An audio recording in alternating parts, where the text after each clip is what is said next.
There is a scenario that the world's most sophisticated energy trading desks price into their models, that the actuarial tables of the global shipping insurance industry embed into their premium structures, and that the classified wargaming facilities of the Pentagon have examined with a thoroughness whose conclusions are not released to the public, but whose influence on the operational caution of American military commanders in the Gulf is visible. To anyone paying attention to the gap between American rhetoric and American action in that theater, it is not a theoretical scenario.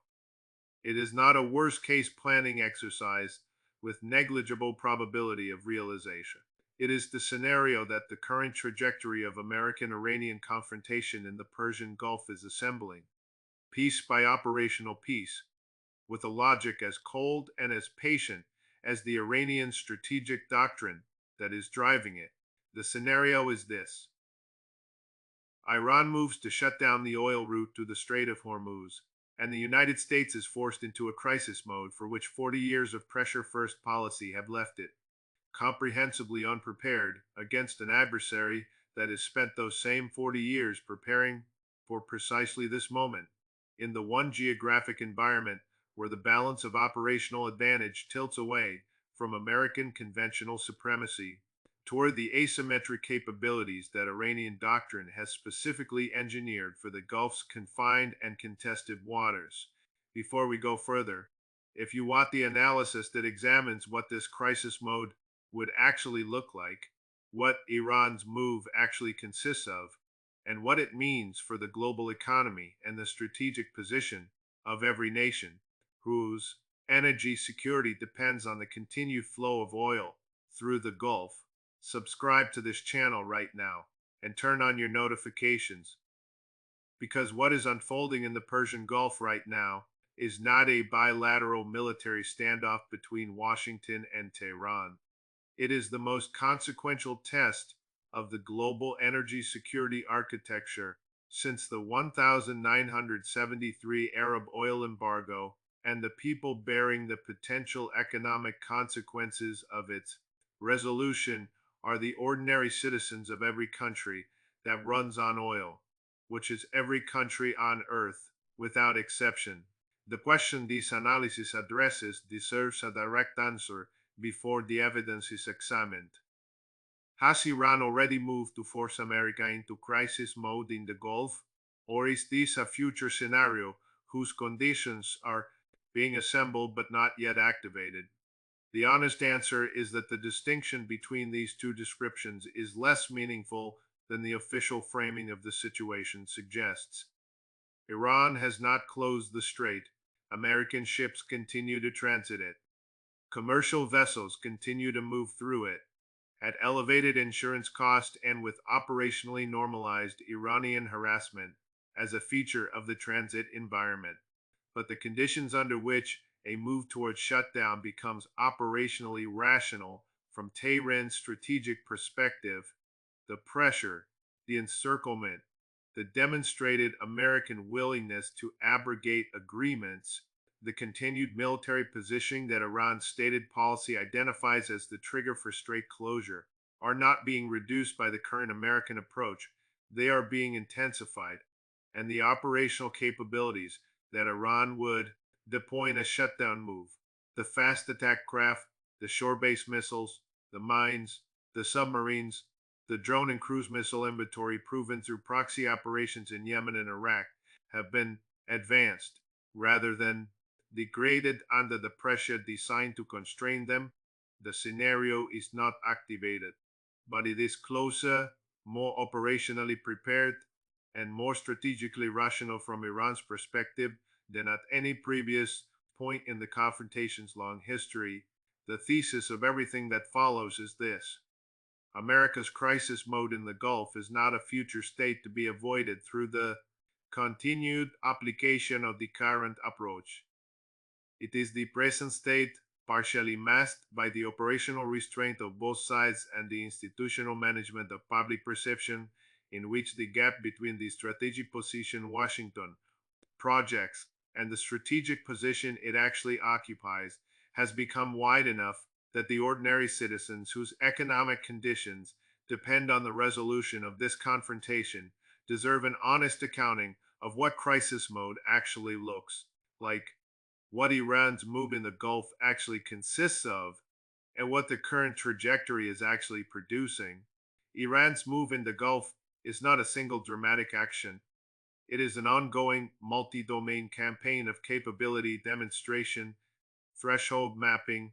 cost imposition, and strategic positioning that is more coherent, more patient, and more operationally sophisticated than the establishment's preferred framing of Iranian behavior has ever adequately credited. Understanding it requires examining each of its components with the precision that genuine strategic clarity demands. The nuclear dimension of Iran's move is the one that the official discourse discusses most frequently and frames most misleadingly. The advancement of Iranian enrichment to historically unprecedented levels, uranium enriched to concentrations approaching weapons grade capability, IAEA monitoring access restricted in ways that have substantially degraded the international community's early warning architecture, is not, as the official framing presents it, an act of nuclear adventurism by a rogue state pursuing weapons capability for offensive purposes. It is the rational construction of a deterrence threshold by a state that has been taught, through direct and costly experience with American power, that the diplomatic path offers no durable protection, and that the only reliable guarantee of sovereignty against the power that has demonstrated the willingness to abrogate agreements, conduct regime change operations, and maintain military encirclement is a nuclear capability sufficient to make the cost of attack existentially prohibitive. This strategic logic is not unique to Iran. It is the logic of nuclear deterrence that every nuclear armed state has applied to its own security calculus. The demand that Iran alone must forego it, in a region saturated with nuclear capability from multiple directions, while the power making that demand maintains thousands of warheads and has demonstrated through its treatment of Libya and Iraq the consequences of disarmament, is not a principled non proliferation position. It is the selective application of a standard whose selectivity Iran's strategic planners have analyzed with a clarity that the official discourse has never honestly accommodated. The maritime dimension of Iran's move consists of the ongoing harassment campaign in the Strait, the maintenance and advancement of shore based anti ship missile batteries, the submarine operations in the Gulf's shallow and acoustically challenging waters, and the mine deployment capability that can be activated within hours of an order. These are not individual provocations.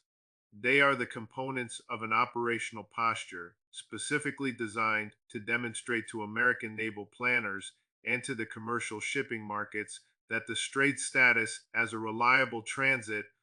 corridor is not a given, that it is a condition maintained by mutual strategic restraint, and that the removal of that restraint through military action against Iranian territory would activate capabilities whose combined effect on Strait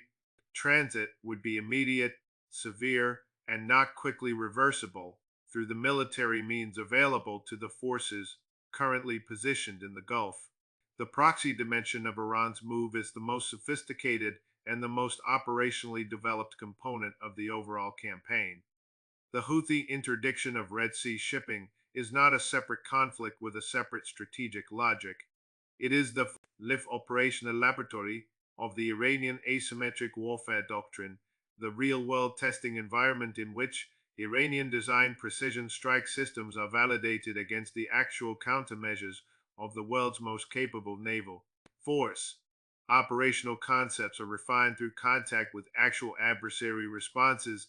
and the cost exchange ratios that make the doctrine fiscally sustainable against a conventionally superior opponent are documented through operational data rather than theoretical modeling.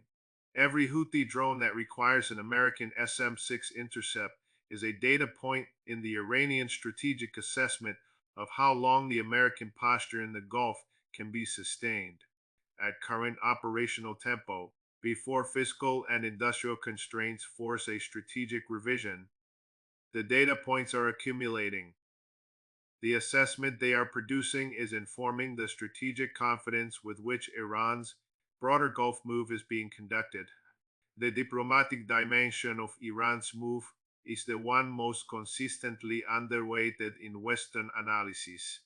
The deepening of Iranian relationships with Russia, China, and the global South through the energy trade that American sanctions have failed to sever, through the military technology exchange that has advanced Iranian capabilities beyond what domestic development could have achieved, through the diplomatic positioning that has given Tehran a network of strategic relationships whose combined resilience exceeds the coercive capacity of the American pressure campaign, is not merely the consolidation of Iranian strategic depth, it is the active construction of the international environment in which a straight shutdown move, should Iran determine that conditions warrant its activation, would be met not by a unified international community supporting American military response, but by a divided world in which China's energy security interests, Russia's strategic alignment with Iran, and the global South's accumulated grievances against American coercive power create the conditions for a diplomatic response to an oil route shutdown that is far less favorable to Washington than the official discourse's assumption of automatic international solidarity would suggest. To understand why America has been forced into crisis mode in the Gulf, why the strategic position projects strength while the operational reality reflects a sustained and progressively more costly challenge, we must examine the historical architecture that produced the conditions in which Iran's move carries the leverage it does. The foundational rupture is 1953, and the 26 years of American-backed autocracy that followed, producing the revolution of 1979 as comprehensible consequence rather than unprovoked hostility. Washington's misreading of 1979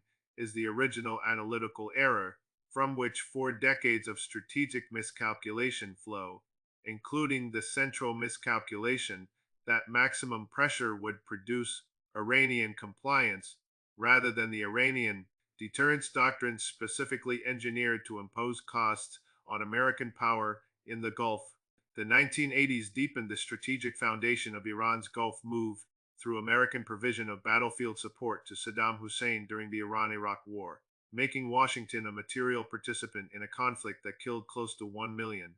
Iranians, and establishing the foundational strategic axiom of Iranian Gulf doctrine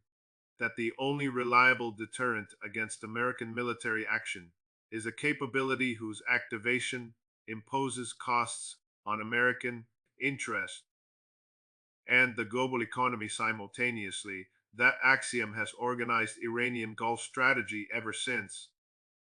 It is the strategic foundation of the move now being conducted with capabilities that 40 years of investment, driven by 40 years of American pressure, have made genuinely formidable. The tanker war of the 1980s provided the operational foundation of the current Gulf challenge with a directness that official discourse rarely acknowledges. Iran's extended campaign of attacks against Gulf shipping during the Iran-Iraq War. The American military response through Operation Earnest will. The operational lessons about American response thresholds and rules of engagement constraints that Iranian naval doctrine absorbed from that confrontation. These are the historical predecessors of the current challenge, and the sophistication of that challenge reflects 4 decades of study, refinement, and capability development built on those operational foundations. The JCPOA collapse in 2018 liberated the full expression of Iran's Gulf move from the transactional constraints that a functioning diplomatic framework had imposed. Iran complied. The IAEA certified compliance without reservation. Washington withdrew anyway. The strategic lesson that the diplomatic path offers no durable protection and that deterrence through demonstrated Gulf denial capability is the only reliable guarantee of Iranian sovereignty, has governed every Iranian move since the acceleration of nuclear enrichment, the intensification of strait harassment operations, the deepening of Russian and Chinese military and economic relationships, the operational development and deployment of proxy forces whose Red Sea campaign is the live validation of the Gulf denial doctrine. All of these are the sequential consequences of the JCPOA collapse, assembled into the crisis mode that Washington is now managing with the policy toolkit, whose consistent application produced the crisis. America's crisis mode in the Gulf has specific, documentable dimensions that the official framing of controlled deterrence has been unable to fully obscure from the markets, the insurance actuaries, and the naval analysts whose professional functions require honest risk assessment rather than public reassurance. The interceptor depletion crisis is the most immediate and the most operationally constraining dimension of American crisis mode. The SM-2, SM-6, and other interceptor systems being consumed in the Red Sea campaign and the Strait harassment response were produced at rates reflecting Cold War and post-Cold War planning assumptions about operational tempo, assumptions that the sustained high-frequency intercept campaign against Iranian-equipped Houthi forces has exceeded in ways ways that have generated documented concern within the naval planning community and produced procurement emergency requests to Congress whose urgency reflects the actual severity of the inventory situation. The American defense industrial base cannot replenish these inventories at the rate at which the current operational tempo is consuming them.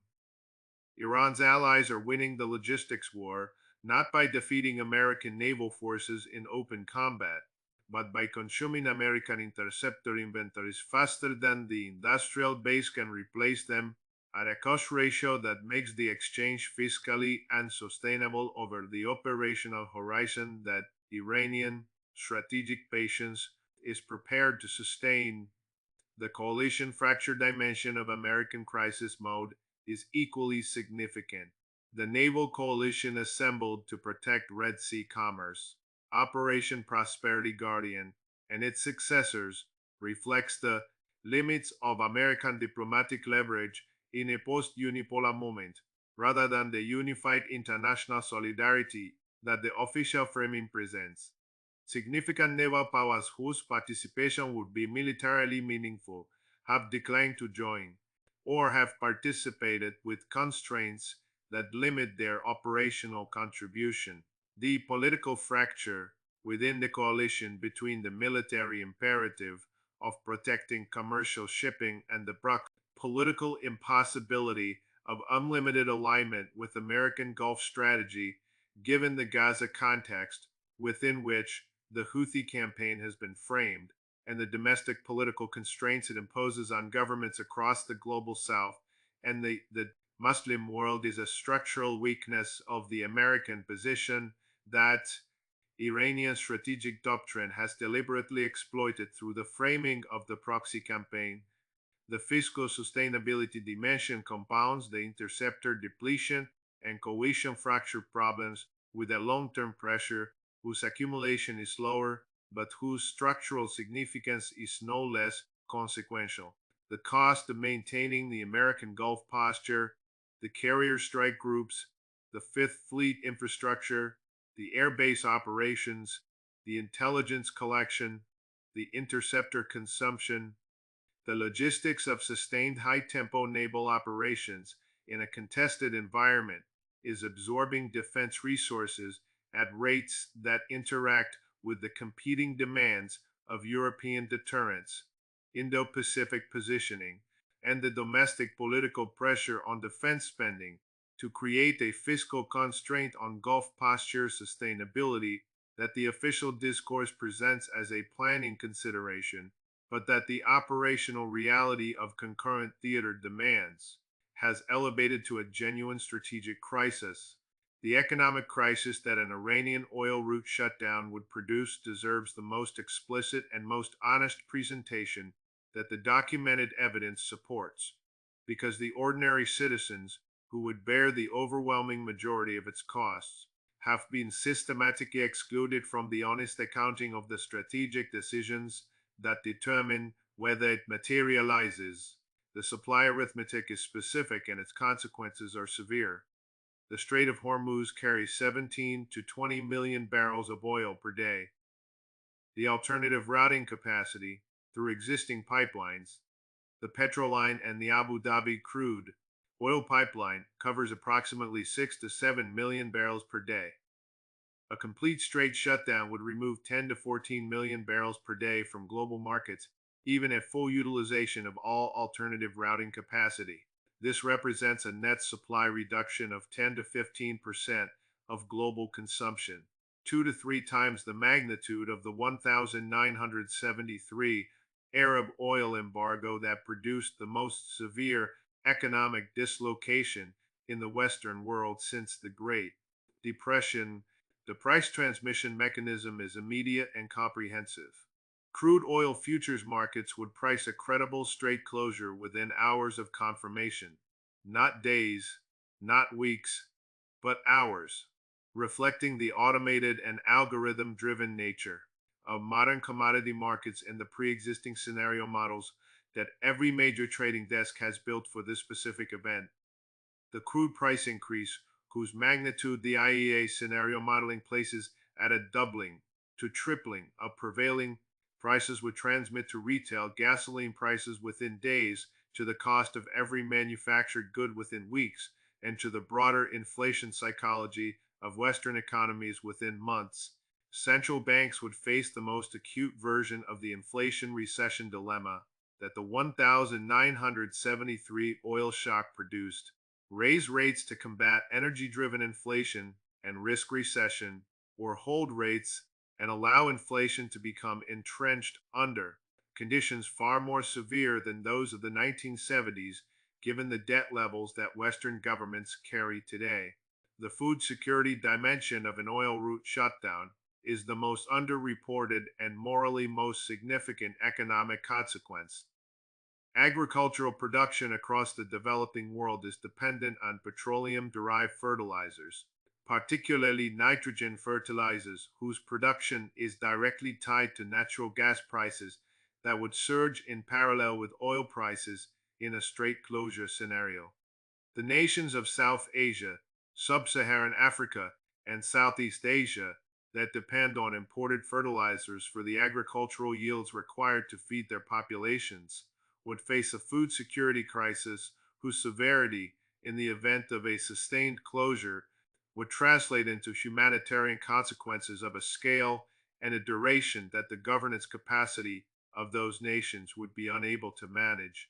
The strategic decisions made in Washington and Tehran are decisions about whether this humanitarian consequence materializes, and the people who would bear it have no voice in those decisions and no preparation for their arrival. The global dimensions of American crisis mode in the Gulf extend across every axis of the emerging multipolar order, and the responses of the major powers to the conditions it has created are reshaping the international architecture with an acceleration that reflects the convergence of structural transitions rather than the linear progression of a bilateral dispute.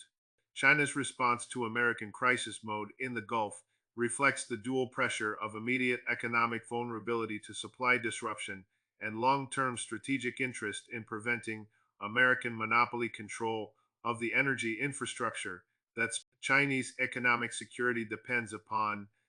Beijing's deepening of Iranian economic relationships, its brokering of the Saudi Iranian normalization,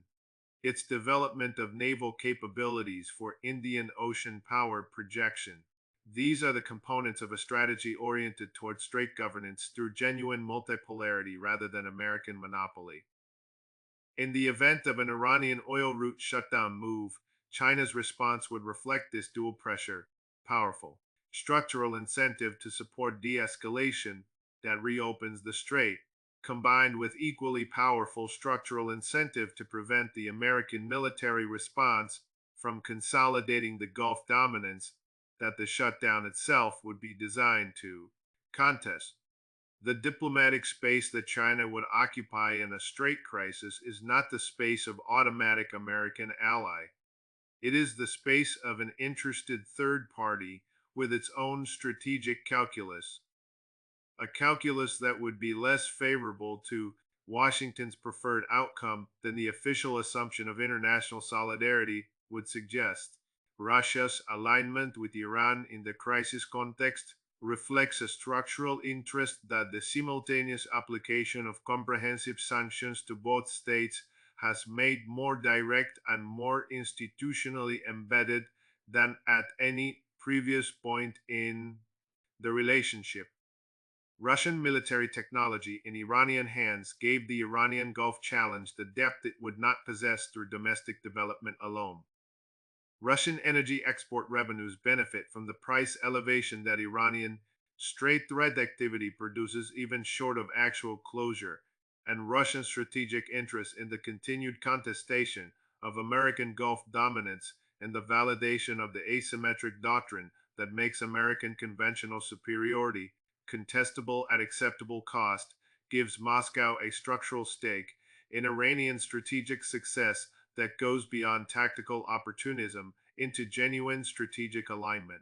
The Global South's position in an oil route shutdown crisis is simultaneously the most economically exposed and the most diplomatically unpredictable dimension of the crisis scenario. The nations most severely damaged by a supply disruption are the ones least able to absorb its costs and least able to influence the decisions that produce it. Their political response to a crisis in which American military action against Iran is the proximate trigger of the oil shock that devastates their economies would not be the automatic alignment with Washington that the official framing of American led international order assumes. It would be the expression of the accumulated grievances, the geopolitical calculations, and the domestic political pressures that have been building across the global south throughout the era of American maximum pressure. Pressures that a genuine oil route crisis would activate with a force and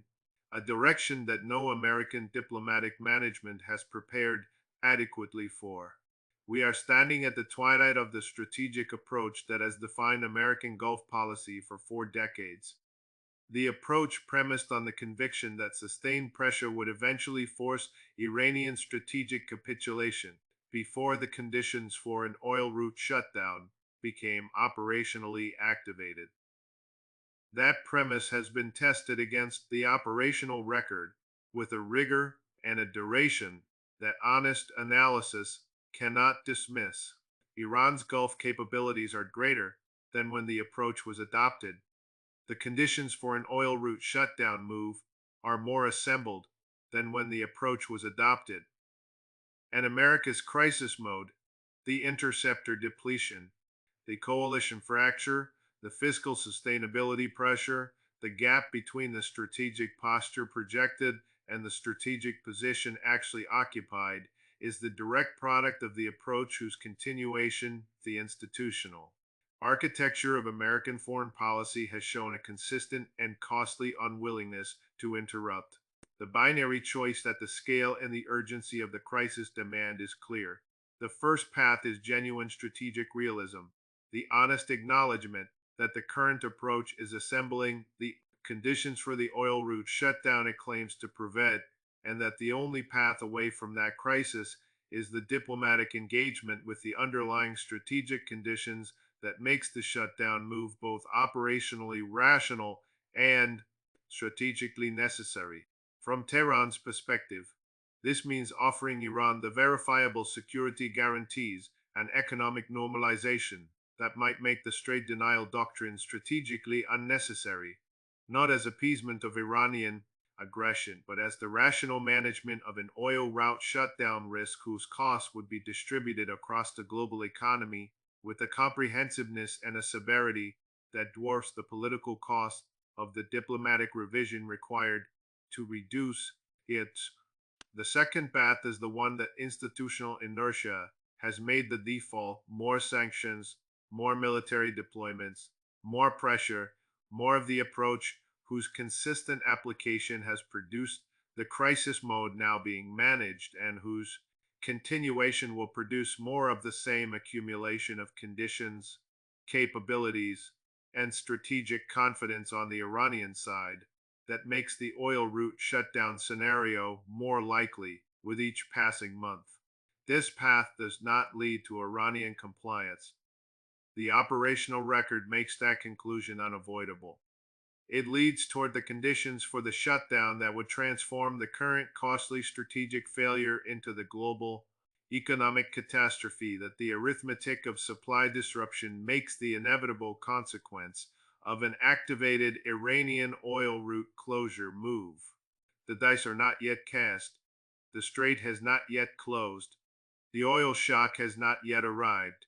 But the conditions for all three are being assembled with a patience and a precision that the official discourses, management of public perception has been unable to fully obscure from the markets and the actuaries who price reality rather than manage it.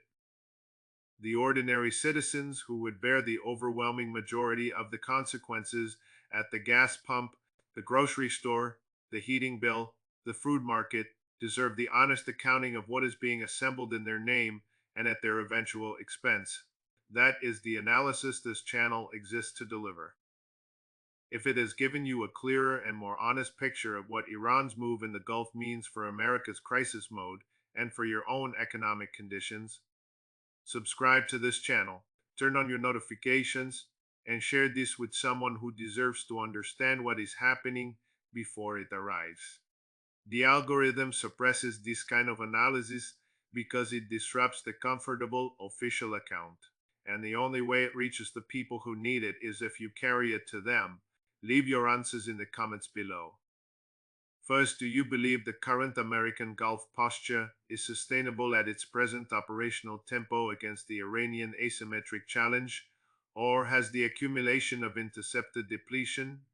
coalition fracture, and fiscal pressure already forced America into a crisis mode whose resolution requires a strategic revision that the institutional architecture of American foreign policy has not yet generated the capacity to produce? And second, if Iran activates the oil route shutdown move under the conditions the current trajectory is assembling, which dimension of the resulting crisis, the energy price shock, the food security emergency, the geopolitical realignment, or the domestic political consequences in Western democracies do you believe would prove most consequential for the long-term trajectory of international order? Write your answers. The debate belongs to you.